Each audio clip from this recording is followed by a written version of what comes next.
প্রিয় ভিউয়ার্স, আসসালামু আলাইকুম। আশা করি সকলে ভালো আছেন। আজকে আমি আলোচনা করব জলসাদ কি, কেন করবেন, কিভাবে করবেন। তো চলুন শুরুতে আমরা জলসাদ সম্পর্কে জেনে আসি, কোথায়, কিভাবে, কেন ব্যবহার করব।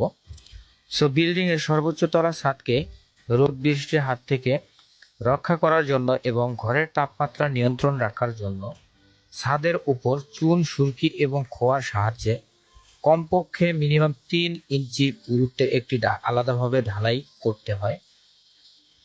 এবং এর প্রয়োজনীয়তা কতটুকু? বাড়ির ছাদের উপর বৃষ্টির পানি জমাট বাঁধার কারণে ছাদ লিকেজ হতে পারে এবং ছাদের গুণগত মান কমে যেতে পারে। সো সেই দিক থেকে আমরা মূলত এই জলসাদটি ব্যবহার করে থাকি। ছাদের আর্দ্রতা রাখা, রৌদ্রের তাপমাত্রা থেকে আহ, গৃহবাসীকে রক্ষা করা, প্রচণ্ড রৌদ্রতাপের মূল ছাদ থেকে ফেটে যায় এবং ক্র্যাক সৃষ্টি হয়। মূলত এই ক্র্যাক থেকে রক্ষার জন্য এই জলছাদ ব্যবহার করা হয়। তো ভিউয়ার্স, আপনারা দেখতে পাচ্ছেন আমি যে ভিডিওটি দেখাচ্ছি আপনাদের, মূলত এই বিষয়টি, এটি একটি 3 স্টোরেজ বিল্ডিং।